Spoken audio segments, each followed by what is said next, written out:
bali tunapitia kwenye device, tunapitia kwenye hii part ya Excel kwa kiasi fulani, ili angalau hata kama ukiwa na solve past paper utakuwa umeshapata kitu fulani.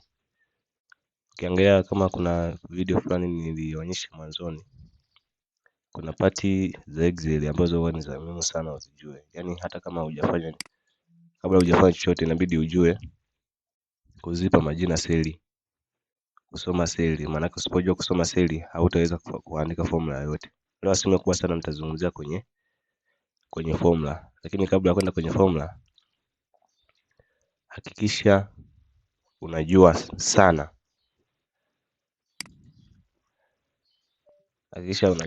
kuhusu hii sehemu ya name box ambayo inaonyesha jina la active cell, lakini pia na sehemu ya formula bar, ambao vitu vingi kuna wakati atakuta amekuchagulia tu seli hivi alafu akuuliza jina la nini la active cell alafu na content ya active cell. Mfano kama ikiwa hivi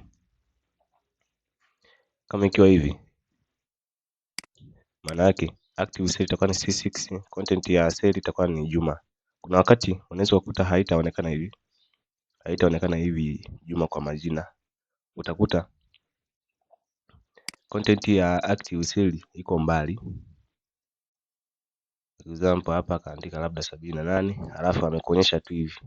Ukiangalia kwenye sheet, kwenye seli yako ambapo upo kwenye hizo grid line hautaona kilichookolea, ambao ni njia ya kawaida ya kuangalia active cell. Lakini hapa tukizingatia utaona ni M23 alafu content yake ni 78. Kwa hakikisha hizi mbili unajua kabisa kuzisoma kwenye kila sheet ya Excel ambayo utakutana nayo. Basi ukikuta hajakuonyesha hivi, hata kuuliza maswali ambayo yanatokana na huko, basi atakuuliza kulingana na iliyokolea, ndo utajitahidi kusoma cell name, ambapo cell name nasema ina contain hizi column na row. Jina la column linakuwa kwa herufi, jina la row linakuwa ni kwa namba. Haijalishi itaenda kwa ukubwa kiasi gani, hata kama hizi zikiwa na herufi 2 hata kama zikiwa na herufi 3 kwa sababu herufi hizo huwa zinaenda, ikifika Z inaanza tena A na kuunganisha leta ya kwanza iliyopita. Kwa hata kama ukiwa mfano hapo utaona active ilikuwa ni BE26. Hata kama hapa hajakuonyesha, amekuonyesha ni leta nyingine, character nyingine, lakini wewe unataka ujue kusoma kupitia huko. Kingine cha msingi nilisema ni kwenye sheet. Hizi sheet huwa zinaweza zikapewa majina. Mfano hapa kuna sheet 1, sheet 2 na sheet 3. Active ni hii ambayo umeona imekolea, lakini pia ina mstari kwa chini. Hicho ni kitu cha muhimu sana. Jina la workbook yetu au document yetu ambayo tumefungua ambayo ni Excel ni book 1 kwenye hapa, lakini kama ingekuwa na jina jingine ungeona hapa jina lake lingekuwa limeonyesha. Lakini kuna hizi hapa toolbox ambazo ni shortcut. Kuna hii hapa save, unaweza kukuta akakuzungushia hapa afa akakuuliza andika shortcut ya kufanya action kwenye hiyo ambayo amezungushia, ambayo hapa maana yake hapa ni control S, lakini hapa ni undo. Unaweza kukuta amekuzungushia tu afa hajakuonyesha, amekwambia tu hii alama inamaanisha nini au action yake unatumia shortcut ipi, ambayo hapa ni control Z, redo ni control Y. Okay, sasa tunatoka kwenye hii part tunaingia kwenye formula. Hakikisha unajua pati za msingi za formula. Ukiwa unaandika Excel hakikisha unajua hivi vitu vifuatavyo. Iko sign ni lazima. Cha pili operation ni lazima. Cha tatu ambacho hakikisha unajua parentheses au hizo bracket au kwa lugha ya kawaida tu ni bracket, ambapo hizo zinakuwa kwa huu mfano ndio zinazotumia pekee kwenye Excel, sio za aina nyingine. Operation ndio zile sasa, kama ni sum,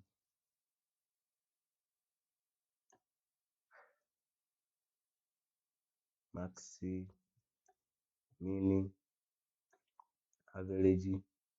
Ninavyoziandika hivi kwenye formula ya Excel ndio lazima itaandikwa hivyo, lakini kuna if, count if na vingine. Sasa mfano kuzidisha natumia nyota, kugawanya natumia hii hapa, kutoa tutatumia hii hapa. Zingatia sana hizi operation unazijua, hakikisha unazijua zote. Alafu pia kitu kingine cha muhimu ni cell range. Cell range maana yake ni idadi ya seli ambazo zinatumika kwenye operation yetu. Maana yani labda unatafuta sum, maana yake ni lazima ujue kwamba unaanzia kwenye seli ipi hadi kwenye seli ipi. Sasa kuna njia nyingi za kuandika cell range. Njia ya kwanza tunaandika seli ya kwanza na ya mwisho, ambapo mfano lazima ziwe kwenye bracket A1 labda hadi A5. Nikiandika hivi maana yake kama ningekuwa natafuta sum, maana yake itajumlisha A1, A2, A3 hadi A5. Lakini kuna njia nyingine, mtu anaandika cell range moja moja. Mfano kama badala ya kuandika A1 A5, ningeandika A1 A2 A3 A4 A5, ambapo kama wewe ni beginner, wewe unayeanza, ukiandika hivi ndefu inaweza kukuchanganya, japo ndio ni nyepesi kwa sababu hakuna seli ambayo utaisahau. Njia hiyo nyingine. Lakini kuna njia hizo mbili, unaandika seli moja moja au unaandika cell range. Lakini pia unaweza kaunganisha operation humu ndani ya cell range. Mfano nahitaji kujumlisha, maana yake humu ningekuwa naandika hizi kujumlisha. Ningekuwa naandika hizi kujumlisha zote humu ndani. Nikiandika hizi kujumlisha humu ndani, maana yake hakutakuwa na haja ya kuandika ile ambayo ni operation huku nje, kwa sababu nitakuwa nimeshaiandikia humu ndani. Ila mwalimu at least anatamani aone kwamba umeandika operation, bracket na cell range na equal sign. Equal sign ni lazima, usipoandika kwenye Excel equal sign, Excel haitatambua kwamba hii ndio ulioandika ni formula. Sasa tunaenda kuzipractice baadhi ya hizi njia za kuandika formula. Nitafungua document yangu ambayo nimeijazia data ili at least nimeshajaza tayari ili kuepusha kuwa na data nyingi. Mfano nitaandika hapa kuna full name. Mfano hapa kuna full name nimeweka. Kuna geography, history, Kiswahili. Lakini pia nitahitaji kutafuta total, nitahitaji kutafuta percentage, nitahitaji kutafuta maximum, nitahitaji kutafuta minimum, nitahitaji kutafuta grade na nitahitaji kuweka labda comment. Lakini natafuta na average, nitahesabu waliofaulu, nitahesabu waliofeli. Sasa tutaangalia hapa active cell, mfano hapa ni O12, lakini active cell yangu haikuwa na content yoyote. Kwa ndio maana unaona hapa haija display. Lakini nikiklik hapa utaona ni C11 ndio imekuwa active nini cell na content yake ni 54. Unaweza ukasoma kupitia huku au unaweza ukasoma ndani hiyo active cell kwa kupitia kwenye data zenyewe. Utakayoona tu imezungushiwa basi ndio itakavyokuwa active cell. Sasa kitu ambacho hapa sasa tunaenda kuangalia cha msingi. Sasa tunaanza kwenye total. Total maana yake ni sum. Unaweza kuambia tafuta total, maana yake ile formula inayotumika pale ni sum. Sasa tutajaribu kuandika Excel kwa urefu kabisa kwa njia mbili ambazo utaweza kuona. Tutatumia cell range na pia tutatumia ile ambayo ya kuandika moja moja na uone ambapo majibu hayatofautiani. Mfano nikitaka kuandika total marks za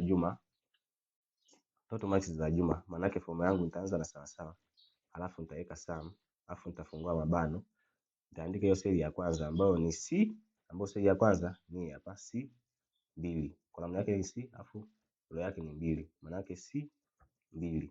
Lakini utaona imekuwa highlighted, maana yake hata kama ungekuwa unaandika Excel ukikosea tu isingekuwa highlighted kama hivi. Lakini nitaweka mkato, nitaweka D2, nitaweka E2. Utaweza kuona kwamba seli zote zimekuwa highlighted hizi. Zimekuwa highlighted ambazo nimezichagua. Ambapo nitafunga bracket afu nitabonyeza enter. Ambapo utakuwa umeona sum imekuwa ni 182. Lakini pia tukirudi huku utaweza kuona kwenye active cell yetu ambayo ni F2, content yake imeonyeshwa ni formula ambayo imetumika kupata hilo jibu. Unaweza kukuta mwalimu ameklikia hivi hapa kuambia andika formula ambayo imetumika kupata hiyo ni mtoto, ambayo formula itakuwa imeonyeshwa huku, muandikie kama ilivyo. Lakini hiyo ni njia ya kwanza nimetumia. Njia ya pili ya kutumia ile cell range. Hii ni nyepesi sana. Unachukua seli ya kwanza, unachukua na seli ya mwisho. Hii hata kama hujui, yani ni wewe tu utaamua kufeli. Sawa sawa na sum. Sawa sawa na sum. Alafu utafungua mabano, utaweka seli ya kwanza ambayo ni C2, utaweka nukta pacha. Hii usisahau. Maana yake ukishaweka nukta pacha hapo umeshaiamulia kwamba itachukua seli kuanzia hiyo ulipoanzia mpaka mwisho. Maana hapa nitakuja niende hii ngapi? Hii 2. Lakini utakachoona cha ajabu kimetokea ni kwamba imehighlight seli zote kuanzia ya kwanza mpaka ya mwisho. Maana itakapotafuta sum yetu itaanzia huko mpaka huko mwishoni. Hadi hapo umeshamaliza kwa upande wa nini? Wa kujua sum au toto. Sasa kwenye Excel kama una deal na data nyingi, watu hangaiki. Ukishabonyeza hii seli yako, unaweza ukasogea hapa kulia, kuna kialama cha plus, ukidrag hivi maana yake kila sehemu itatafuta toto yake bila kukosea. Maana yake hapa mfano tukiklik hapa, tukifanya hiyo active cell kwa Salim, maana yake itamaanisha sum yetu ni C11 kwa E11. Popote, sio kwamba itakuwa imecopy formula, lakini itakuwa imejua na kwamba cell ipi inahusika. Hii ndio tunatumia njia ambayo kama unaandikia formula kwa watu wengi, maana unachukua hapa juu, alafu na kwenye hichi alama cha plus ukisogeza kama plus, alafu drag mpaka chini. Maana sasa hapa mfano kama mwalimu angekuwa amekwambia labda tafuta sum kwa Julius labda, kwa unaweza kubonyeza sawa sawa sum, fungua mabano, andika seli ya kwanza ambayo ni ngapi? Ni ambayo ni hapa C6 range yetu inaenda mpaka kwenye E6, funga mabano, ambayo ndio formula yetu. Maana yake nikibonyeza enter itakuletea hili jibu. Kwa hiyo unaweza kufanya practice kwa jina la mtu mwingine ambaye sijaandikia hapa formula. Kama una computer unaweza kujaribu kuweka hizo formula uweze kuona zinavyofanya kazi. Ila ndio jinsi ya kutafuta hiyo sum. Alama ya sawa sawa ni lazima inafuata operation ambayo ni sum, ambayo ni kujumlisha, lakini zinafuata ufungua mabano, alafu pia inafuata ni cell range. Hiyo tumemaliza. Percentage maana yake atakupa assume unachukua marks za mtu husika au toto hizo, alafu unagawanya kwa possible total, yani ambayo ni ingekuwa ni jumla ya marks zote hizi, isikuchanganye hiyo. Yani maana yake tunashumu huyu ana masomo matatu, alafu maximum marks kwa kila somo ingekuwa ni 100. Maana yake kwenye masomo matatu toto yetu itakuwa ni 300. Sasa maana yake hapa tunahitaji kuwa tunajua toto zetu, alafu ndio tutaweza kwenda kwenye percentage. Toto nitarudia tena kuandika hapa sum kwa sababu nilifuta sum C2 cell range E2, ambapo hapa nikija kudrag nitaweza kupata hivi hapa. Okay, sasa hapa tunaweza tukatumia percentage, maana yake na difference yetu ni 300 labda ile kwa sababu za hizo zinaweza kuwa 300. Hapa ndo kuna kitu kinachoitoka absolute difference. Maana yake tunaweza kutumia fixed difference ambayo tutaitumia kwenye kutafuta percentage yetu. Kwanza inabidi tuformat hizi cell kwenda kwenye percentage, ili Excel yetu iweze kujua kama tunachokifanya kwenye hii part ni nini, ni percentage. Hapo maana yake ukiona nimedrag kutoka kwenye kujumlisha hapa kushuka chini, maana yake hapa nimecopy characters zote hapa zifanane, maana yake pote hapa itambue kama tunachokifanya ni percentage kwenye Excel. Sasa cha kufanya tutaandika sawa sawa, kisha nitachukua cell range yangu ambayo ni 182, kisha nitagawanya kwa toto yetu ni tunataka tutumie ni hii hapa, lakini tunataka tuitumie mara moja kwa seli zote. Maana yake hiyo itakuwa ni B15. Lakini hizo absolute zinaandikwa kwa kutumia dola. Andika alama ya dola B, alama ya dola 15. Utaona itakuwa imeshakuwa referred hapa. Maana yake nikibonyeza hapo itaniletea percentage. Itaniletea percentage za huyo mhusika. Sasa unaweza kaja pia kwa huyu mwingine, ni hivyo hivyo tu. Andika toto yake ambayo ni F ngapi? Ambayo ni F7. Nimetaka kusahau, lazima uanze na iko sign. F7 gawanya kwa absolute difference yetu ambayo ni alama ya dola B, alama ya dola 15 hivi hapo. Lakini kwa sababu nahitaji kutafuta nyingi, naweza nikabonyeza tu kwenye ya kwanza nikadrag kaniletea hivi percentage.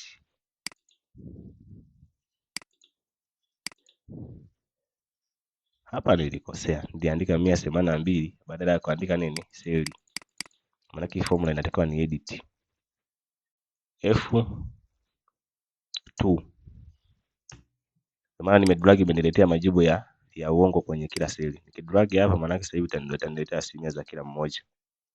Hizi hapa kama unavyoziona zimekuja sahihi. Sasa kutafuta maximum na penyewe sawa sawa. Formula inaandikwa max tu, usiandike maximum. Max unafungua mabano seli ya kwanza ambayo ni C2 nukta pacha, alafu tunaenda C ngapi? E2. Ukibonyeza enter, maximum max kwenye hiyo row ni 76. Maana yake hiyo maximum inatumika kutafuta nani kwenye kwa mtu husika, labda somo lipi au somo lipi kapata max nyingi. Lakini kama ingekuwa ni kwa huku chini, maana yake tukatafuta ndani ya history nani aliyepata max nyingi zaidi kuliko wote, ndio ungetumia nini hiyo maximum kwa huku chini.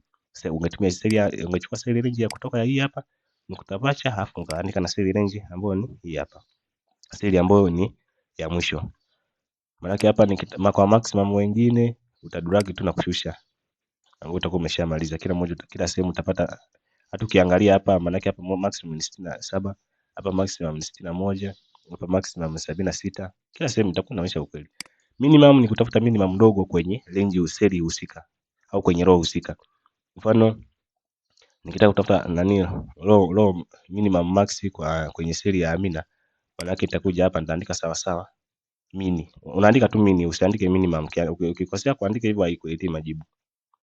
Mini seli range ya kwanza ni B, ni C5 nukta pacha E5. Utaona utakuwa umeshakuchagua hiyo range. Maana yake hapa nikifunga tu mabano na kubonyeza enter, itanionyesha minimum max kwa hapa ni 40. Lakini naanzia huko mwanzo ili niweze kudrag formula ambayo sawa sawa na mini, funga mabano gio 59 gio kwenye gio ambapo sio gio, kwenye gio ambapo ni C2, seli name yetu ni C2, alafu tunaenda mpaka kwenye seli E2, alafu unafungua mabano kisha unabonyeza enter, ambapo hapo minimum max yetu ni 47. Nitadrag na chini ili zifanane, nitadrag na chini ili zinapenye zikakuleti minimum. Tunaenda kwenye grid. Grid tunatafuta labda tunataka kila max tunampa nini? Tunampa max, tunampa range kama ni A, kama ni B, kama ni nini. Sasa hapa maana formula hapa sasa hapo waga zimechangamka kidogo, ni ndefu kidogo. Hapa tunatumia if waga inapima condition. Hizo ni zinaitwa conditional statement, ambayo inapima kama hiyo criteria ambayo umeweka kama hiyo seli ambayo umeweka ina meet hiyo criteria utakayoiweka. Kama ikiwa ni sahihi, unategemea iproduce output ipi, ndio kitu ambacho kinafanyika kwenye hizi if. Sasa mfano tunataka kuweka labda tunatumia tu range za kawaida, maana hapo unaenda kutumia hizi nini percentage. Kama unatumia percentage utatumia hizo percentage. Kama unatumia labda seli nyingine kama ni total utatumia total, lakini sasa tunatumia percentage, maana yake tutalifaa kwenye hizi seli yani ni ya G. Sasa tutaandika mfano, utakuwa umepewa grade kwamba max ngapi hadi ngapi, itakuwa grade ipi, kama ni A, kama ni B, kama ni C, ni D au E au F. Utakuwa umepewa na mwalimu kwamba ni grade ni wapi zinaenda. Sasa cha kuzingatia hapa, kila range lazima kila range au kila condition lazima uweke if. Lakini pia cha kuzingatia hapa, hautaki kusahau mabano. Kama umeweka mabano matano ni ya kufungua na mwishoni kumbuka unaweka mabano matano. Maana hapa sisi tukachokifanya tunaenda kuangalia kwa huyu Juma, tunataka tumwangalie ana grade ngapi. Sasa nitaassume tu hapa max zangu kwamba inaenda naweza nikatumia ile range ya shule ya msingi tunayotumia. Mfano sawa sawa, if tunafungua bano la kwanza, seli range yetu ni G2, utaona itakuwa imeshakuwa highlighted pale. G2 ni greater au equal. Greater au equal lazima uandike zote hizi mbili. Greater alafu unafuata sawa sawa. Kama ni sawa sawa unaweka tu sawa sawa moja. Lakini kama ni less than unaweka less than alafu unaweka sawa sawa. Maana hapa kama ni greater tunataka labda kuanzia ni kubwa kuliko 80, ni kubwa au sawa na 80%, unaweka mkato, unaweka fungua semi. Fungua semi hizi zinatumika kwa kudisplay character. Yaani kwa vitu vyote vinavyohusisha herufi. Utakachokiandika ndani ya hizi nukta pacha kitadisplayiwa kama herufi, hata kama ni namba ukiweka kwamba labda ikidisplay namba fulani ndio kitachofanyika. Lakini yani kudisplay neno lolote ni lazima uweke nukta pacha ndani ya nini? Ndani ya Excel. Na hiyo inatumika pote, hata kama ningekuwa kwenye programming au yoyote, kitu ambacho kwa nyinyi mnasoma tu basics. Kudisplay maneno lazima uweke nukta pacha, au wengine utumia hata kisingo kile kialama tu cha juu kama ile apostrophe fulani hivi, kile cha juu unaweza kutumia hata kimoja, wao inakubali, haikatai. Kwa sisi hapa tunatumia hizi ufungua semi ambao tutaandika hii ni a, utafunga semi afu utaweka mkato tena. Halafu tutaenda if nyingine. Unaweza kuruka space au usiruke, haina effect. If tena nyingine fungua mabano. Maana hapa tumefungua bano la pili. Ni hiyo G2 ni greater au equal to 60%.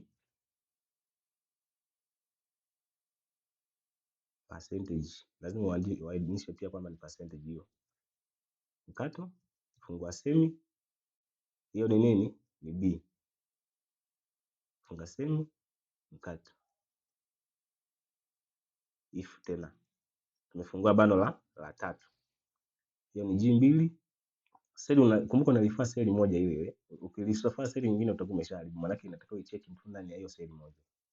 Kama G2 pia ni greater au equal, kama ni greater au equal to 40, maana yake si tunahitaji hapa itakuwa hii itakuwa ni C. Weka koma. If tena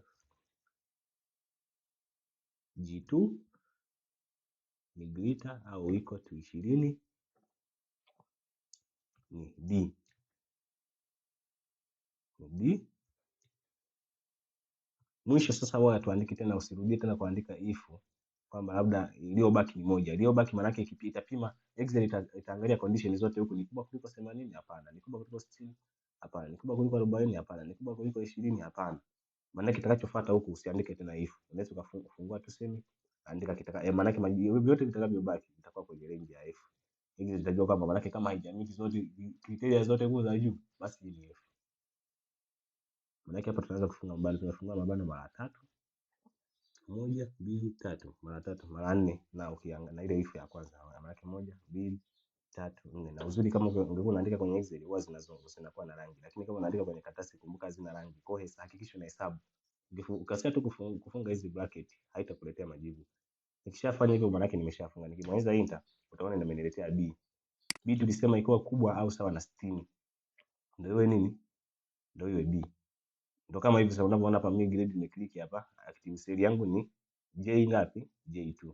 Lakini content ya hiyo active cell watanionyesha kwamba mimi ni B kwenye formula bar huko. Watanionyesha hiyo formula iliyotumika kupata hiyo jibu. Bila shaka kwa hapo imetosha kabisa. Hapo unaweza kuandika formula. Pitia, jaribu kuandika kwa hawa majina mengine au kwa watu wengine hawa. Unaweza kujaribu uone kwamba itakuletea output gani. Nikidrag utaweza kupata kila mmoja. F utaangalia wenye F.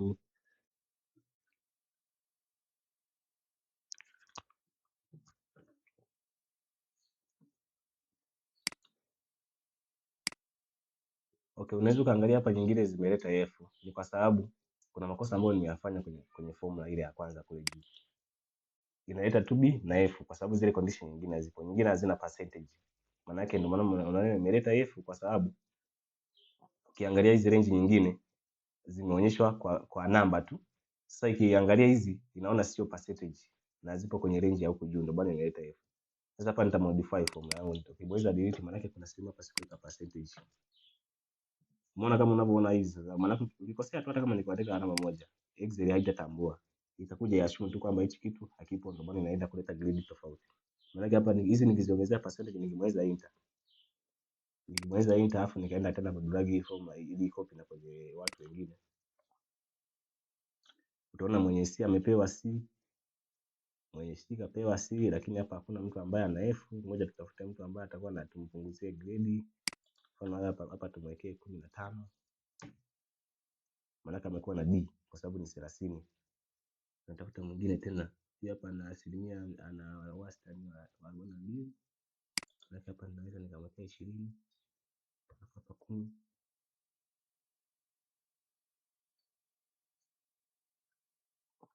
Hapa nikamwekea 20 tena. Maana utaona huko atakuwa ameandikwa nini? F. Kwa zingatia, if zote lazima uzifungulie mabano. Kila range utahakikisha kama ni percentage, usisahau icon ya alama ya percentage. Hakikisha kabla ya kuweka text ambayo itakuwa displayed, usisahau kuweka fungua semi na funga semi. Kabla ya kwenda kuandika kitu kingine, weka koma ile mkato. Okay, tunaenda kwenye comments. Comments hizi zinatumika kwa ajili ya kutoa comment kwamba huyu mtu kama amepata ngapi afanye nini? Awe pasi au awe continue. Mfano hapa tunatumia percentage, labda kuanzia max fulani hadi fulani ndio atakaoendelea, lakini kuanzia max fulani hadi fulani ndio atakaofeli. Mfano kwa waliokuwa wanapata C ndio walikuwa wana go to form 1. Nataka aliyepata C go to form 1.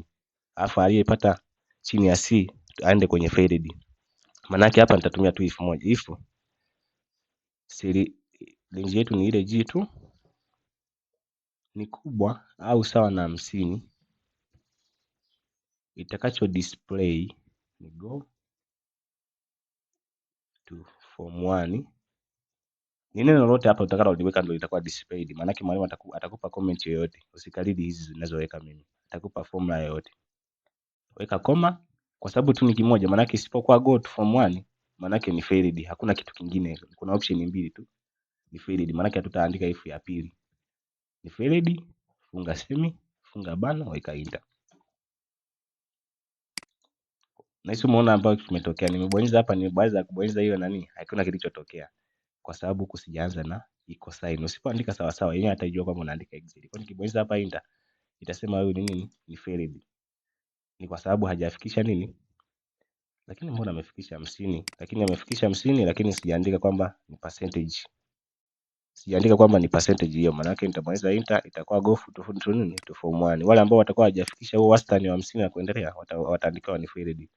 Nitachukua hiyo formula alafu nitaidrag chini mpaka wa mwisho go to form 1, alafu hawa ni failed ambao hawajafikisha wastani wa nini wa 50. Failed tukibadilisha hata mwingine hapa ili tukaandika 30 ili asifikishe 50. Ana ameandikwa nini failed. Itakuwa ina update, yani hata kama ukiupdate matokeo kwa formula yako itakuwa ina update kile ambacho umekibadilisha. Hata grade zitakuwa zinabadilika sawa sawa na data zako huko zitakavyokuwa zimebadilika. Average sawa sawa, andika neno average lote. Average lote. Mimi kipindi naandika hizi nilikuwa nakosaga sana, nilikuwa nashindwa kuandika formula yote kipindi kile na ile mara ya kwanza naanza. Ila hakikisha unakumbuka neno lote average. Weka seli ya kwanza ambayo ni C2, koma. Kama una kumbukumbu andika seli moja moja, ila kama unaona itakuchanganya chukua seli ya kwanza na seli ya mwisho, ambapo seli ya mwisho sisi hapa itakuwa ni C ngapi? C11. Maana yake C11. Nitafunga semi kisha nitabonyeza enter. Maana yake huyu wastani wake ndo 55. Kama ningeambiwa labda niweke decimal place 2, ningebonyeza hapa. Kama hapa ni kutoa decimal place, lakini hapa ni kuongeza decimal place. Kama ni decimal place zingekuwa ni 2, ndo ningerudisha hapo kama unavyoona zingekuwa. Na penyewe unaweza kurudia kwa mtu yeyote au ukachukua ukadrag. Maana yake hapa tunaishia hapa wastani. Maana yake hapa kila sehemu itafanya. Lakini hii sikuiformat kwa percentage, ndio maana unaona inakuja namba. Format kwa percentage afu utaona itakuwa imebadilika na kwa ni percentage. Nyingine zote hizi zimepewa wastani wake na decimal place 2. Tuna count, tunahesabu labda waliofeli. Tuna count kwamba walioenda form 1 wako wangapi, na tunaangalia ambao wako nini? Tunaangalia waliofeli na go to form 1 kwamba wako wangapi. Hizo zinatumika ni za kuhesabu, ambao mfano ni count if. Mwalimu anaweza kukuambia muandikie nini? Muandikie wale ambao wamekuwa passed, au muhesabie wale ambao wamefeli. Hii ina maana yake inahesabu automatically. Njoo hapa andika formula. Hapa tunaangalia mfano ni failed. Kwa hiyo tutaandika if count if cell range yetu ni kwenye comments ni K2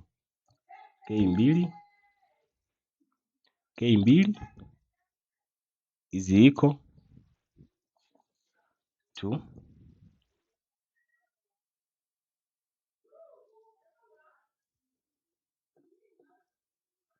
K2 is equal to okay. Mfano hapa itakuja, tunachokiandikia ni kiko hapa failed. Tunataka tuangalie wale ambao wako failed, maana yake itaandika sawa sawa count if, fungua mabano, andika cell range ambayo tunatoka kwenye K2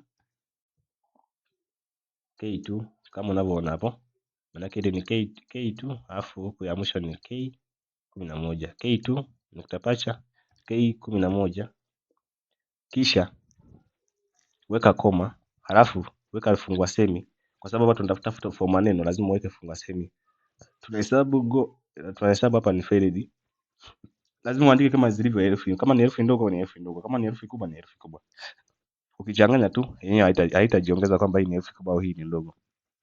Na hapa tukicount failed utabonyeza hivyo, hata utabonyeza enter. Walio failed kama tukiangalia ni watatu. Lakini hapa ni kwa walio go to form 1, walioendelea form 1, nikija kuangalia au kuhesabu idadi ya walioenda form 1, nitaweka sawa sawa, nitaweka count if, kisha nitafungua mabano, kisha nitaandika K2, hiyo range yangu K11, weka koma, halafu fungua semi, go to form 1, funga semi, fungua mabano, bonyeza enter, itakuhesabia maana yake wale wako 7. Content ya formula itakuwa ni kama vile hapo. Unaweza ukajaribu sasa ku practice na wewe kwa vile vitu ambavyo vyote ambavyo tumepitia hapa. Maana yake ukijua kutafuta total, percentage, maximum, minimum, grade na hizo comments, hizo average, kujua content ya active cell, kujua name box, kujua sheet na jina la sheet. Mfano unaweza kukuta hapa imeandikwa sheet jingine, imeandikwa sheet kwa jina jingine. Mfano hapa matokeo form la 7, matokeo la 7, afu akawa ameongeza na nani na sheet nyingine, matokeo la 4. Manake atakwambia active cell hapa, active sheet ni ile ambayo utaona imepigiwa mstari kama hii hapa, manake ni matokeo la 4. Lakini nikikwambia name of the other sheet ni matokeo la 7. Kwa hiyo ndio hivyo vitu vya kuzingatia sana ukiwa una deal kwenye Excel. Kwenye Excel mara nyingi anaweza sikuulize sijui hizo font sijui, lakini zingatia unajua sana vyote vya kuhusu ndani, kuhusu hasa majina na content za formula. Basi ningependa kuishia hapo. Kama utahitaji kuangalia kuhusu Word, nitaweka link hapo kwenye description.